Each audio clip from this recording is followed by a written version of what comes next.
Boa noite, meu nome é Sérgio Francisco Carlos Graziano Sobrinho, sou advogado em Santa Catarina. Hoje eu sou professor colaborador do programa de Ciências Criminais, o programa de pós-graduação em Ciências Criminais da PUC do Rio Grande do Sul. Fui questionado agora pelo Neto, sobre a possibilidade ou qual é a minha ideia sobre o princípio do indubio pro societate no processo penal dentro de características de um país, de uma sociedade democrática. Quando foi feita essa pergunta, imediatamente vem à mente algumas situações bastante corriqueiras dos nossos tribunais, especialmente quando se dá ou se permite alguma situação ancorado no argumento da dúvida em favor da sociedade.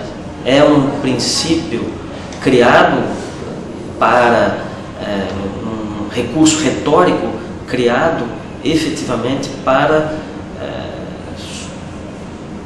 tutelar ou proteger a sociedade.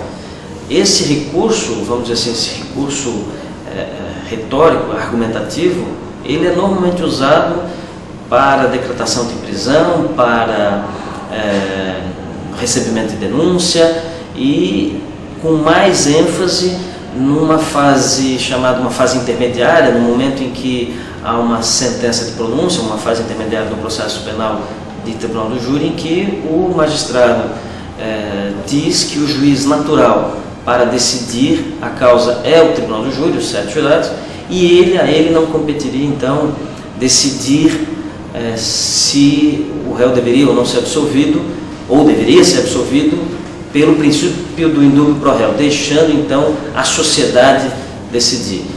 Nas outras situações de prisão ou de recebimento de denúncia, há uma ideia de tutela ou proteção da sociedade. Então, em função da proteção da sociedade, deixa-se preso, ou em função da proteção da sociedade, recebe-se a denúncia e recebe a denúncia e deixa a instrução do processo, se for o caso, absolver, aí estaria vigindo então o indubio pro réu. Contudo, analisando qualquer uma das formas, o que se vê talvez seja uma distorção de princípios. O que a regra é o princípio do indubio pro réu, ou seja, em todas as situações, quando há dúvida, a dúvida deve sempre ir em direção e favorecer o melhor encaminhamento ao réu. Não há dúvida alguma, principalmente nessas 3 condições da prisão, do recebimento da denúncia, da deflagração de uma prisão, em respeito à ordem pública, então, na dúvida, protege essa sociedade, você foge dos parâmetros de um processo penal democrático. A prisão por si só já não se justifica mais, com diversas outras medidas, chamadas medidas cautelares. O recebimento da denúncia, não há qualquer necessidade de se produzir esse inferno, esse problema, causar esse problema ao cidadão em função de um processo criminal que lhe causa tantos transtornos. E também, no tribunal do júri, quando na sentença de pronúncia, o juiz se diz incompetente para dizer que o réu deve ser absolvido em função da dúvida que ainda paira nos autos. Então ele reconhece que há dúvida e mesmo assim remete à sociedade. Em qualquer situação, me parece absolutamente incorreta essa postura que hoje, infelizmente, tem trilhado os nossos tribunais.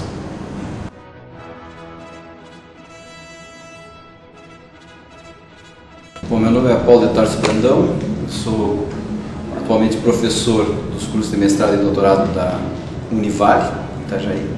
Fui membro do Ministério Público por praticamente 30 anos e atualmente desenvolvo pesquisa nas áreas criminais e das ciências criminais e também do direito constitucional.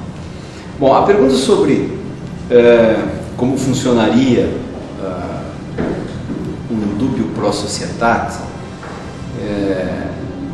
eu confesso que eu tenho dificuldade para explicar como funcionaria, porque eu, vamos dizer assim, desde o início da minha vida acadêmica e trabalho nessa área, eu sou absolutamente contra a ideia de do indúbio pro societate. Por quê?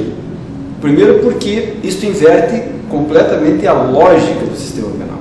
O que tem se dito por aí é que o sistema penal, que o direito penal nasce como limitador de condutas, mas esta é alguma coisa absolutamente fora de sentido. O que é limitador da conduta é a ideia de sanção que existiu sempre muito antes do direito penal.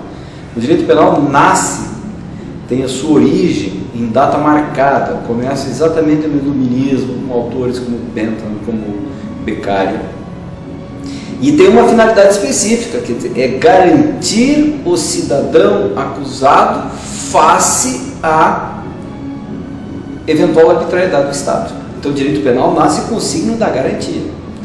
E toda a relação do direito penal é garantir o cidadão. Logo, quando eu tenho uma dúvida, é óbvio que eu só posso pensar dentro do sistema penal com indúbio pro réu, e nunca com a ideia de pro societate. O problema é que o direito penal foi perdendo o sentido de garantia. Eu hoje explico o direito penal sobre as mais diversas ordens, faço uma série de críticas ao direito penal, e a crítica morre, como dizia uma música antiga, como se fosse uma mosca sem asa que não passa pela janela do nosso quarto. Por quê? Porque nós fomos escavando o sistema de garantia do direito penal, e o direito penal se tornou este nonsense. Bom, quando ele virou um nonsense, todos os discursos de aumento do direito penal, de uma ampliação do direito penal, todos os movimentos de lei e ordem, fazem o direito penal ter o sentido de garantia da sociedade. E por isso inverte-se essa lógica, mas isso não tem nada a ver com o direito penal. Portanto, eu não consigo conceber esse indúbio para a sociedade em qualquer momento, mesmo quando eu faço, quando eu estou, como se pensa, e talvez seja um momento mais assim, expressivo dessa corrente que defende isso, é que o promotor de justiça, ao oferecer uma denúncia, por exemplo, se ele tiver dúvida, ele oferece a denúncia porque a sociedade precisa ser garantida, etc. Mas é um absoluto contrassenso, porque as garantias do direito penal estão desde o momento da investigação. E o momento mais expressivo o promotor não pode simplesmente, na dúvida, dizer, se eu tenho um dolo eventual, se eu tenho um dolo oculto, um dolo eventual, um dolo direto, simplesmente, ou se eu tenho um crime maior e denuncio por mais para obter o menos, por causa dos reflexos de antecipação penal que eu faço pela via do processo, isso tudo é um nonsense para o direito penal. Portanto, eu não consigo explicar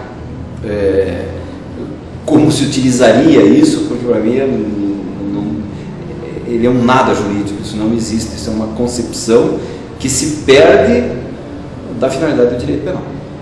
Pode ser um argumento de lei e ordem, um argumento de desespero da venda, dessa venda que se faz de uma violência crescente, etc. Mas ela não corresponde a direito. Nada que eu possa identificar com sistema penal. Doutora, eu fiquei com uma dúvida, achei muito legal, porque até um capítulo do artigo que eu estou fazendo conjuntamente com isso, ele começa dessa forma. A finalidade principal do processo penal, para o doutor, então, é a garantia da liberdade, até porque o Estado, ele poderia punir sem o processo penal, no caso. Então o processo, ele serve à liberdade. Não só o processo, como o direito penal. O direito penal nasceu com essa. Punir é um ato que a humanidade faz desde o início dos tempos. Mas lá eu não tinha direito penal. O que eu tinha lá era um sistema de punição, que punia pelos mais diversos motivos. Quando se cria o direito penal, e estou falando aqui na ciência penal, estou falando depois nas ciências criminais, por decorrência disso, obviamente, o processo penal, mas o direito penal nasce com a seguinte tônica. Primeira tônica, qual é a pedra angular do direito penal? Não se pode punir uma conduta que não tenha sido prevista em lei. O que acontece com isso? É uma limitação do Estado. E a partir daí, toda forma de punição, a pena tem que estar pré-estabelecida, qual é a pena, etc. Isso tudo é criado no sistema penal a partir, se nós pensarmos num livro marco, dos delitos e das penas, de Beccaria. O que o Beccaria diz? Ele não diz, construa-se um sistema para punir pessoas para garantir a sociedade. Ele diz, não, construa-se um sistema para garantir o cidadão contra a acusação do Estado. É uma limitação, o direito penal tem que ser dado como uma limitação do Estado e não uma limitação da conduta. A limitação da conduta quem faz é o sistema punitivo. Só que agora eu tenho regras para punir. E, portanto, o direito penal, eu não estou dizendo que as estruturas de punição por condutas desviantes não existissem antes. Sempre houve. Mas a história das punições, ela é de limitação a vida inteira. Quer dizer, o sistema do talhão é um limite contra o arbítrio do eventual ofendido, diríamos assim, que poderia ser a sociedade ou algum cidadão. Ela vai e limita. Olho por olho, dentro por dentro. Tem uma série de limitações que vão acontecendo ao longo da história, mas quando chega na construção da ciência penal, e portanto aí eu digo do direito penal, ele não nasce como estrutura para punir, porque isso já fazia. Ele nasce como estrutura para limitar a punição, para organizar a forma de punição. Esse sentido perdido é que nós estamos trabalhando até hoje. E esse é um complicador.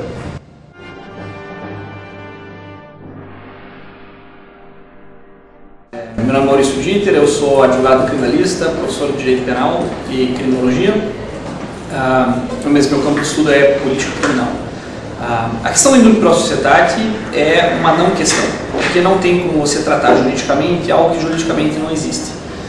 O irônico do indúbio pro sociedade é que ele sustenta que a dúvida deve favorecer a decisão social. Mas a decisão social está cristalizada na Constituição, que diz que a dúvida opera em favor do acusado. Então o indúbio pro sociedade, na verdade, é um indúbio pro réu, porque a sociedade define como garantia mínima do processo penal acusatório no Estado Democrático de Direito que se você não tem certeza de autoria e materialidade e demais requisitos que possam compor o que a gente define como tipo de injusto culpável, a consequência necessária disso é a absolvição. Claro que uma pesquisa criminológica indica que, por exemplo, na cidade de Curitiba, nas varas criminais de Curitiba, o índice de condenação é de 78%. E a maior parte dos casos de absolvição são por prescrição. Ou seja, nem o indúbio pro réu se consuma. O que dirá então dessa corrupção do indúbio pro réu que se institucionaliza no tribunal do júri?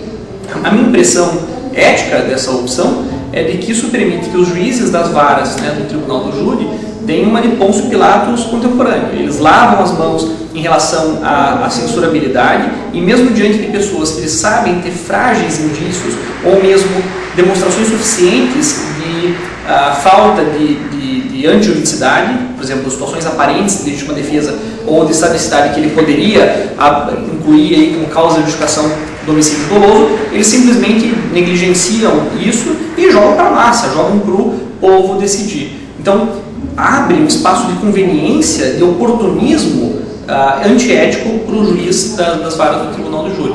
O indúbio pro sociedade tem que ser enterrado antes que alguém o ressuscite. Então é um cadáver jurídico que ainda faz os seus estragos no sistema processual penal brasileiro.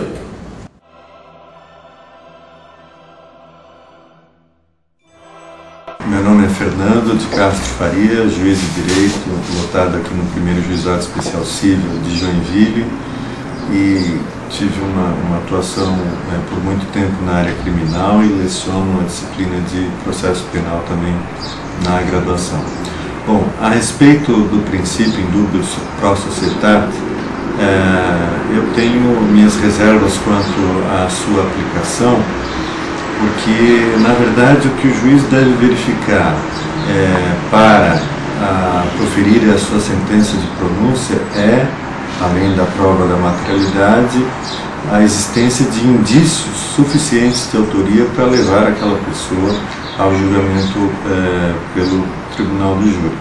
Se nós simplesmente invocarmos o indúbio pro societate, nós corremos o risco de levar pessoas sem o mínimo indício de autoria ou com a mínima dúvida ao julgamento por um órgão colegiado que é um órgão colegiado leigo, que não teria a obrigação de conhecer a fundo o direito, né, e por isso, nesses casos, entendo que poderia haver o risco de eventual condenação de uma pessoa que não deveria sequer ter sido levada ao tribunal do júri. Da mesma forma como o juiz deve analisar também o próprio recebimento da denúncia, né, os indícios suficientes para que haja uma justa causa para que aquela pessoa responda ao processo penal. Não havendo essa justa causa, né, também haveria aí um constrangimento para aquele réu, o que pode ser até sanado via habeas corpus. E eu me recordo de um caso, voltando a falar especificamente do indúbio pro societate, eu me recordo de um caso em que dois acusados de um mesmo crime, e eu pronunciei na sentença, né, após aquela primeira fase, e o outro eu disse que não havia indícios suficientes para que aquele réu fosse levado ao tribunal do júri. Então ele foi impronunciado. Houve recurso do Ministério Público contra essa sentença e o tribunal, invocando o princípio indúbio pro societate, determinou que os dois fossem a julgamento. Sim, o recurso era parcial em relação somente àquele que não havia sido pronunciado. E determinou que esse réu, que não tinha sido pronunciado, que ele fosse também a julgamento juntamente com o outro acusado. E lá na sessão do tribunal do júri, o Ministério Público pediu a absolvição desse réu, que eu havia impronunciado anteriormente, ou seja, por falta de provas. Então, isso mostra como nós devemos proceder por ocasião da sentença de pronúncia. Se não houver indícios suficientes, essa pessoa não deve ser levada ao tribunal do júri, né? Como aconteceu nesse caso, o próprio Ministério Público depois pediu a sua absolvição. Enfim, essas eram algumas considerações sobre o princípio indúbio pro societate, que eu falei no início. Tem minhas restrições à sua aplicação.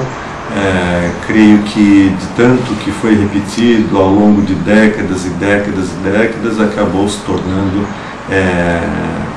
meio que uma verdade, entre aspas, né, na prática jurídica, e nós temos que ter uma visão crítica a respeito desse instituto para extirpá-lo, na verdade, do nosso ordenamento jurídico ou da nossa prática forense, da nossa jurisprudência, para que nós façamos uma análise cada vez mais criteriosa a respeito dos indícios suficientes de autoria desde o início do processo, lá com o recebimento da denúncia, até a sentença de pronúncia ou de impronúncia.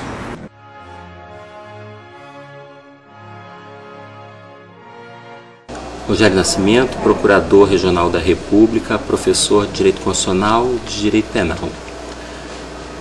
A persistência em invocar um suposto princípio indúbio pro societate em várias decisões no campo do processo penal no Brasil me parece absolutamente equivocada. A rigor, não é possível falar em um princípio de indúbio pro societate num sistema constitucional que proíbe presumir culpa. O que existe é um princípio de obrigatoriedade da ação penal. Nesse sentido, ou existe elemento suficiente que permite que você instaure uma demanda penal, seja de natureza cautelar, seja de natureza condenatória, ou não há elementos suficientes.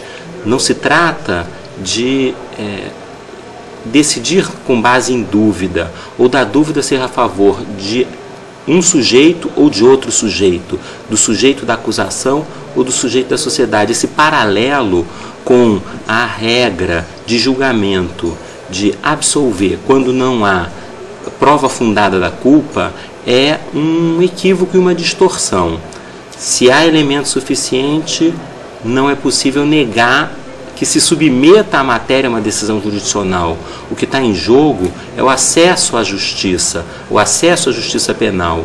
Não há uma discussão sobre verossimilhança que justifique usar uma máxima que é baseada na ideia de dúvida.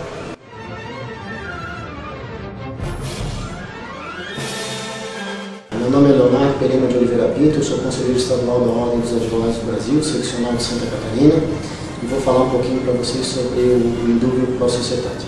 Na minha visão, trata-se de um aforismo jurídico que não tem base de sustentação legal. Se você pesquisar nos diplomas processuais penais brasileiros, não existe nenhuma referência, nenhum artigo que trate exclusivamente do indúbio pro societate. Mesmo assim, houve uma criação doutrinária que acabou inserindo este dogma no direito processual penal brasileiro, no meu ver, de forma equivocada, por conta de que o que deve vigorar entre nós são os princípios constitucionais, em especial, neste caso, o princípio constitucional da não culpabilidade ou da presunção de inocência. Por isso, penso que é muito equivocado a utilização do princípio indúbio pro societate, tanto na fase do recebimento da denúncia, quanto na fase da pronúncia nos casos que envolvem o tribunal do júri. Repito, não existe nenhum dispositivo legal no ordenamento penal brasileiro que trate deste aforismo jurídico, do indúbio pro societate, motivo pelo qual penso que ele deve ser revista o pensamento e deve ser revista a posição da doutrina, da jurisprudência penal brasileira, a fim de eliminarmos, expurgarmos esse aforismo jurídico do nosso ordenamento penal, processual penal brasileiro.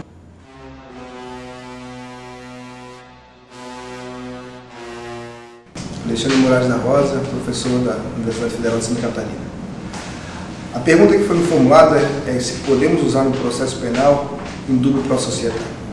Eu procurei na Constituição da República, nos Tratados de Direitos Humanos e no Código de Processo Penal. Em nenhum lugar há um dispositivo que se quer que possa indicar essa construção inquisitória herdada de um processo penal autoritário em que nós temos a possibilidade de inverter a lógica constitucional e a lógica dos direitos humanos, que é a presunção de inocência. Não há, isso é uma construção que foi herdada e acriticamente sem que se possa pensar.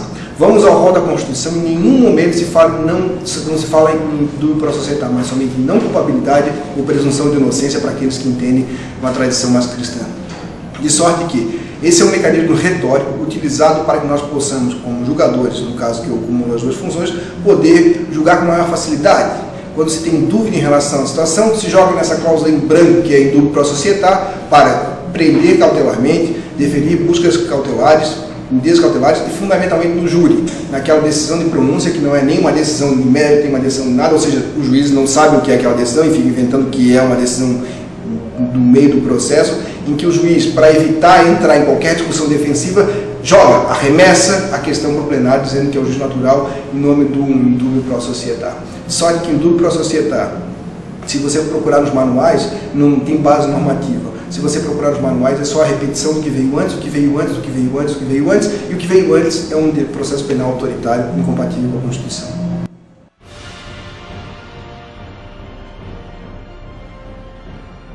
Meu nome é Leandro Burnick Nunes, eu sou professor de Direito Penal e Criminologia na Univille, Universidade da região de Joinville, e fui convidado pelo acadêmico Neto, que está desenvolvendo um PIBIC, a respeito da aplicação do chamado princípio indúbio pro societate dentro do processo penal brasileiro. Bem, em primeiro lugar, a respeito de princípio, o conceito de um princípio. O princípio, ele principia, o princípio, ele é a gênese das demais regras. No entanto, um princípio, para ter força deontica, ele precisa ter uma previsão em lei. E, quando eu falo lei, a começar pela Constituição da República. O princípio, chamado princípio indubio pro societate, ele não possui qualquer previsão na Constituição da República e nem na legislação infraconstitucional. Na verdade, o que nós temos é um princípio totalmente inverso, previsto expressamente na Constituição da República, que é o famoso princípio da presunção de inocência, que, embora seja famoso no Brasil, ele é de difícil aplicação por conta de uma formação jurídica atrelada aos ideais de um processo inquisitorial, aonde, ao invés de se presumir a inocência dos acusados dentro do processo, se presume na realidade a sua culpa.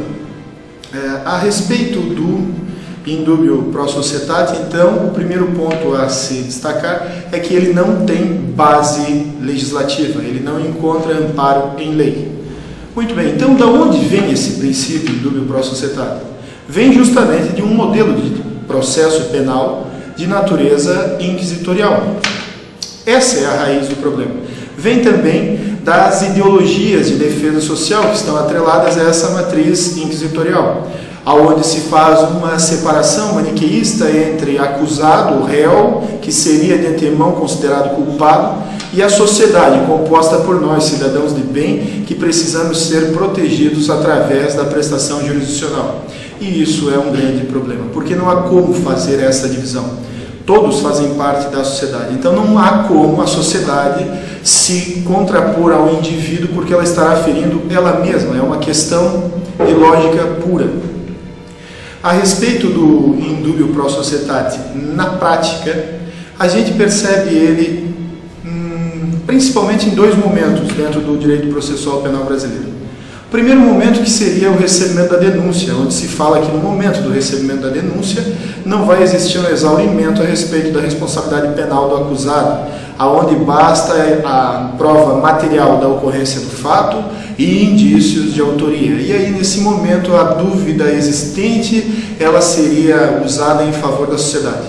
Eu entendo que não tem nenhuma razão para nós falarmos em princípio indubio pro societate nesse momento.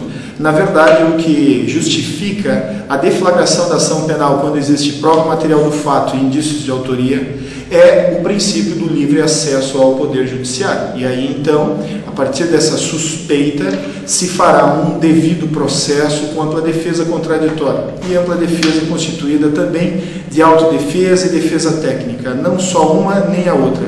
A gente precisa também cuidar desse aspecto.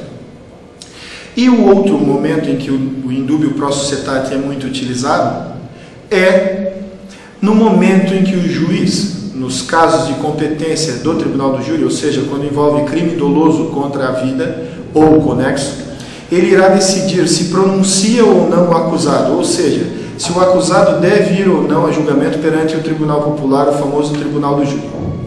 Aqui também nós não temos como admitir essa ideia de indubio pro societate, embora de uma maneira até espantosa, apesar do absurdo de não existir uma previsão em lei desse princípio, de não existir uma base que sustente esse princípio, muitos doutrinadores, muitos tribunais repetem como um mantra que quando ocorre, num caso penal, a prova da materialidade do delito e a existência de indícios de autoria, toda a situação deve ser analisada perante o tribunal do júri, por conta do princípio da soberania da decisão dos jurados, do juiz natural, que é previsto também na Constituição da República.